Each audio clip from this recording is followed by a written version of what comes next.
북저널리즘 위크엔드 시작합니다.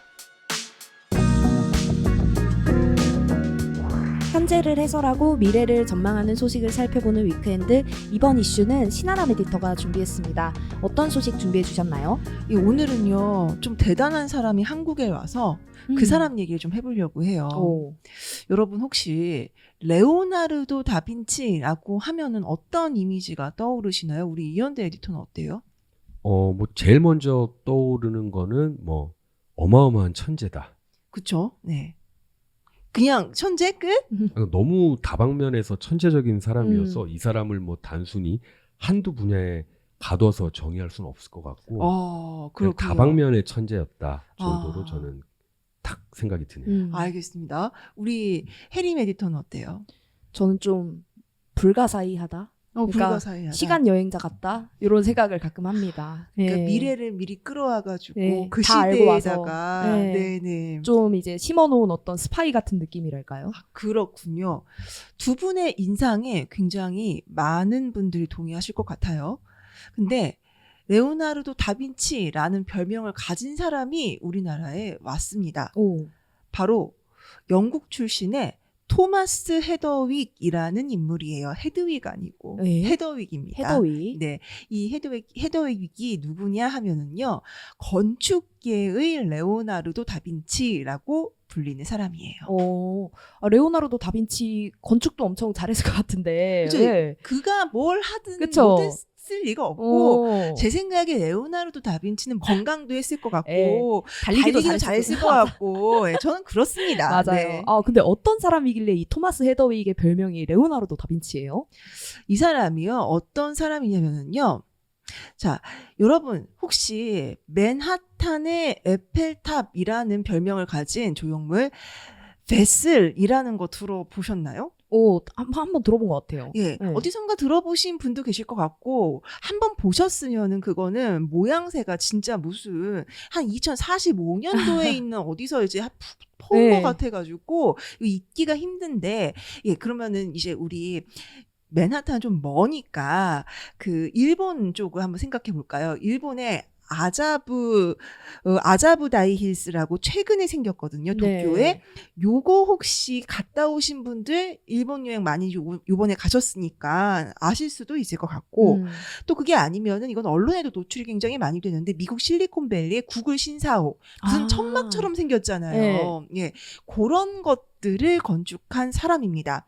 딱 보면 이상해요. 아니, 무슨 최첨단 그 실리콘밸리 기업, 그것도 구글 신사옥인데 무슨 인디언 천막처럼 생겼고, 무슨 뭐 갑각류? 무슨 진해 이제 이렇게 해놓은 것처럼 생긴 게 무슨 새로운 뭐 랜드마크라고 해놨고, 뭐 그래버리니까 이 사람 정말 이상한 거 많이 만든다라는 걸로 손꼽히는 사람입니다.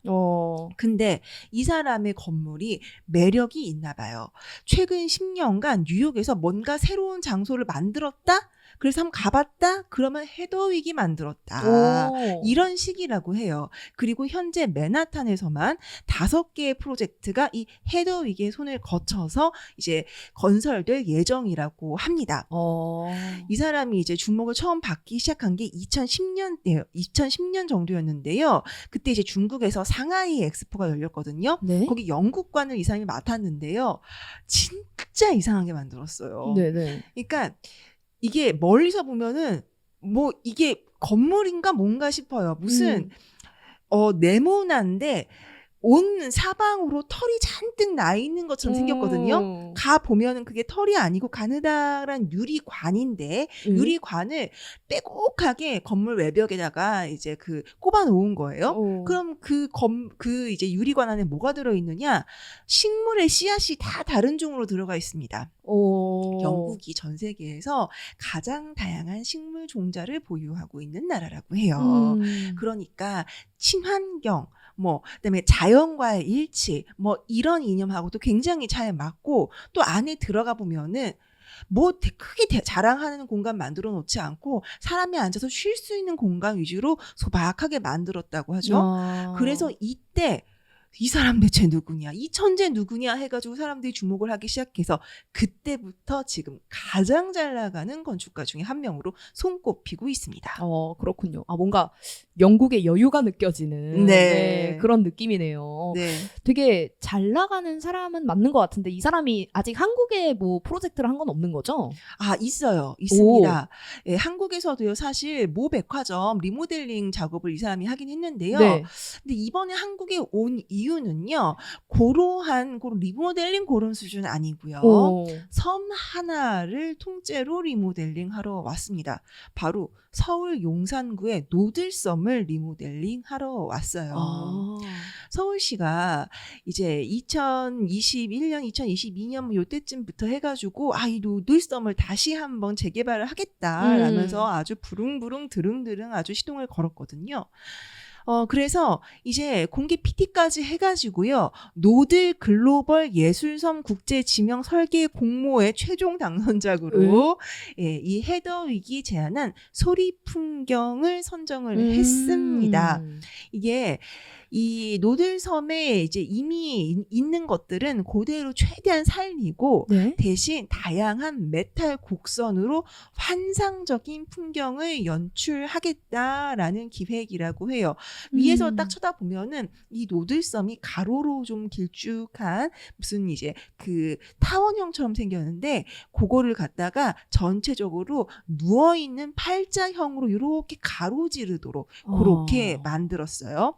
자, 요 프로젝트 내년 2월 달에 착공을 해서 2027년에 완공이 될 예정입니다. 이대로 잘 지어진다면은 서울 시민들은 3년 뒤에 이 현대 건축계의 레오나르도 다빈치, 이 사람 그리고 별명 또 하나 있습니다. 현대 건축계의 메시아.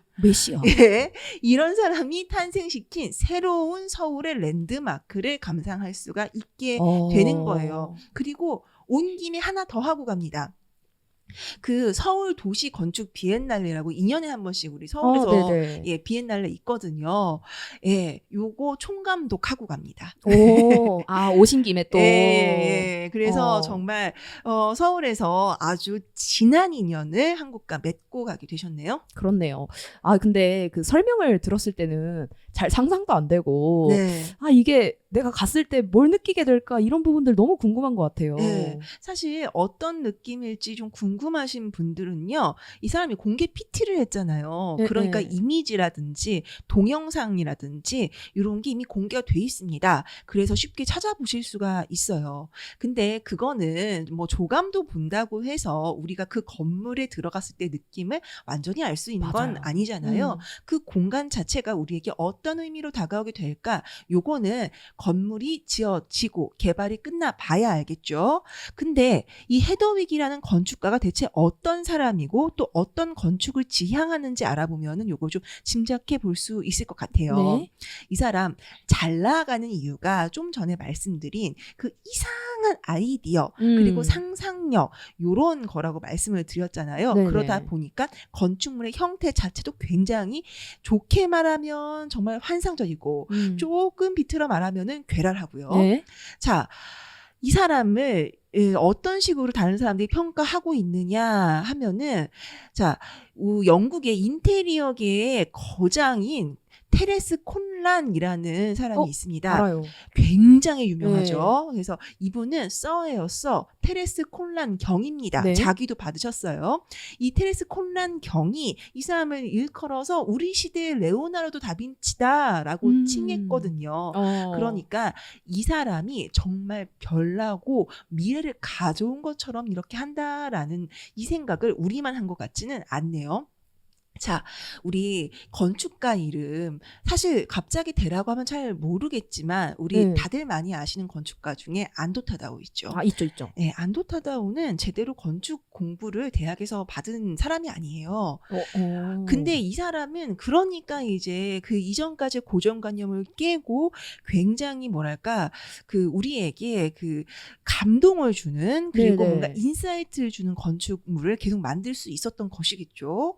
자, 헤더윅도요, 계보가 없는 건축가입니다. 이 사람도 건축 공부하지는 않았어요. 근데 그렇다고 해서 흙수저였냐? 그건 아니고 이 사람은 영국 최고의 디자인 학교로 꼽히는 왕립예술대학에서 가구 디자인으로 석사 받은 사람이에요. 그러니까 좀 공부 많이 한 사람이긴 한데 건축 공부를 제대로 한 적은 없는 사람이죠. 그렇군요. 안도타다오 건물들을 보면 굉장히 단정하고 그리고 평화롭고, 예, 평화롭고 이쁘고 아니 그 사람이 지은 건물 가보면요 그냥 걷고 있는 것만으로도 사실 좀 명상이 되는 그런 이제 그 효과가 있잖아요.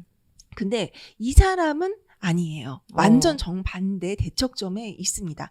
정신없어요. 맞아요. 정신없고 화려하고 막 이런 느낌입니다.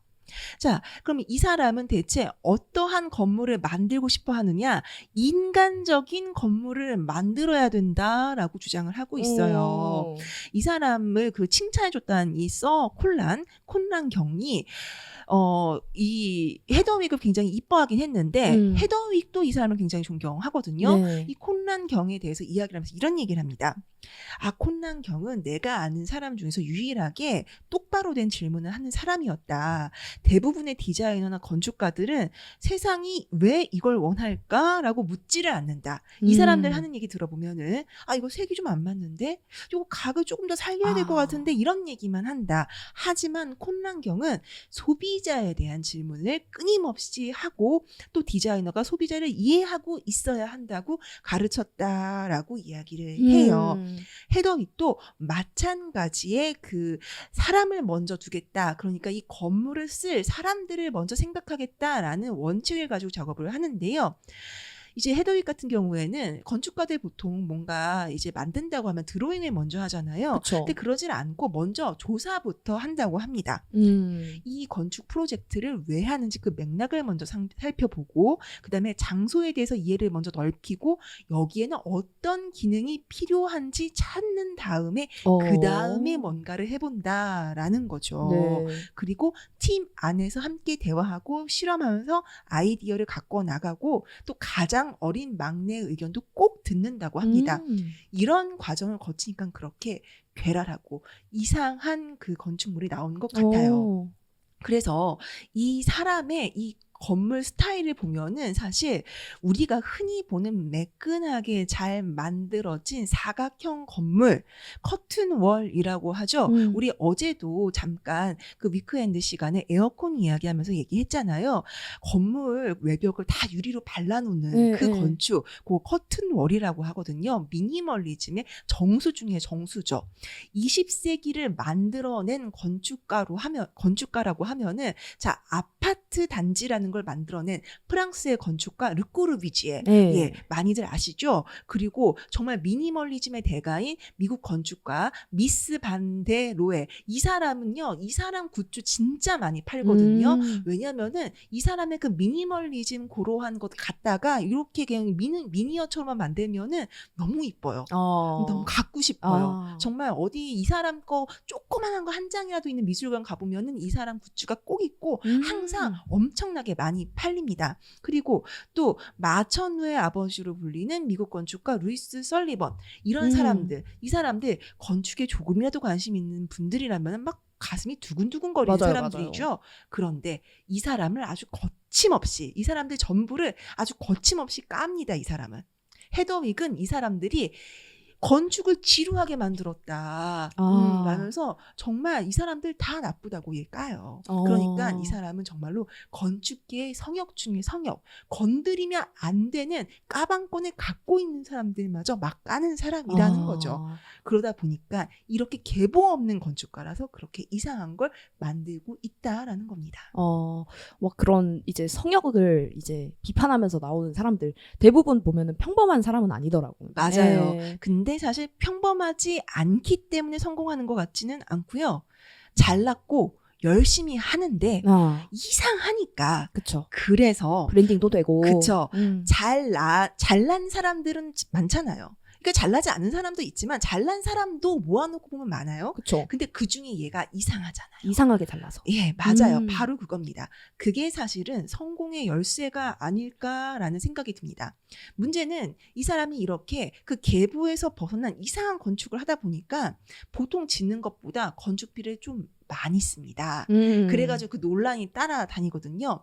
서울 노들섬도요. 1차로 냈던 아이디어 안에 건축비가 2조 가까이 든다는 추산이 나왔었어요. 아유, 섬 하나에 2조 원 쓰긴 좀 그렇다. 아니 2조 원이면은 그게 규모가 어느 정도 되냐면요. 서울시 그 올해 예산이요. 45조 원 정도 되거든요. 아유, 근데 이제 교육청에서도 가져가요. 서울시 교육청에서도 가져가고 네. 그다음에 회계상의 계산상의 문제 때문에 살짝 이렇게 부풀려진 게 있어요. 네. 그럼 진짜 서울시에서 쓰는 예산은 얼마냐? 25조 원이 좀 넘습니다. 28조 원쯤 될 거예요. 그러면 그 중에 10%가량을. 예, 2조 원이면은 한 7에서 10% 사이 네. 나오겠죠?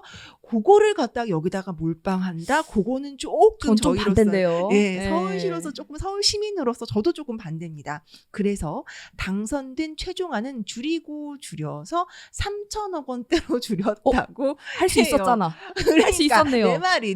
어. 근데 자기의 꿈을 펼쳤겠죠. 아. 또 이상하고 괴상한 마음을 또 품고 막 했겠죠. 사실 헤더윅이 이런 말을 했다고 해요. 이 사람이 요 그 장소에 대해서 공부를 많이 한다고 했잖아요. 네. 이 노들섬이 한강 중간에 봉 떠 있는 그런 섬이다 보니까 이제 한강의 큰 규모를 고려해서 좀 더 욕심을 내고 싶었고 더 많은 사람이 노들섬에 모이게 하고 싶었다라고 설명을 했다고 하네요. 그러나 2조 원은 네. 너무 컸다. 2조 원은 네. 너무 컸죠. 아니 근데 그렇다고 3천억 원 작냐? 그건 또 아니거든요. 아니죠. 3천억 원이면 할 수 있는 게 얼마나 많게요. 아니 근데 노들섬을 제가 가본 적이 없는 것 같아요. 그쵸, 네. 네. 지금 뭐 있나요? 노들섬에? 저 노들섬 한번 가봤거든요. 네네. 공연장이 있어서 공연 보러 갔어요. 오. 근데 정말 노들섬 가려면요. 산 넘고 물 건너 육교 건너 가야 됩니다. 좀 교통이 안 좋구나.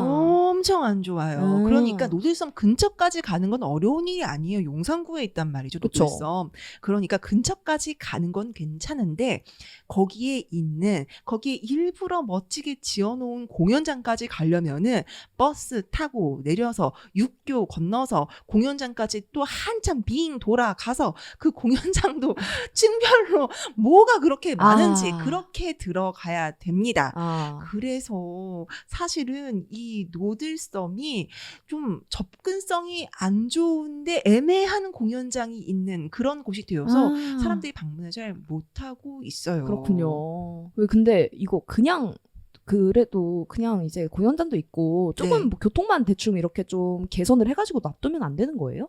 이게 교통을 개선하고 어쩌고 해서 좀 놔두면 참 좋을 텐데 이 노들섬이 말이죠. 실은 행정하는 사람들 입장에서 보면은 야욕의 섬입니다. 야욕의 섬. 여기를 좀 잘 하면은 좀 터질 것 같은데 이런 건가? 맞아요. 네. 그게 왜 그러냐면은요. 노들섬 위치를 딱 보잖아요. 서울시가 이렇게 둥그렇게 있잖아요. 그럼 딱 중간에 있어요. 노른자 오브, 예, 중간 오브 중간, 네. 노른자 오브 노른자 자리에 노들섬이 떡하니 있는 거예요. 그러니까 여기다가 뭐 정말 잘 될 만한 걸 만들면은 빵 터지지 않을까라는 야욕이 있는 거거든요. 그렇군요. 여기가 원래는요, 그 백사장이었어요. 백사장. 네, 백사장이어서 그 주변 주민들이 여름에 뭐 바다까지 안 가고 여기 놀러 나와가지고 뭐 휴식하고 뒹굴뒹굴하는. 되게 좋다. 네, 나 잡아봐라 하고 이제 놀러 댕기는 그런 곳이었거든요. 네네. 근데 한강 주변을 개발을 하면서 여기서 모래를 퍼갑니다. 네, 여기가 모래를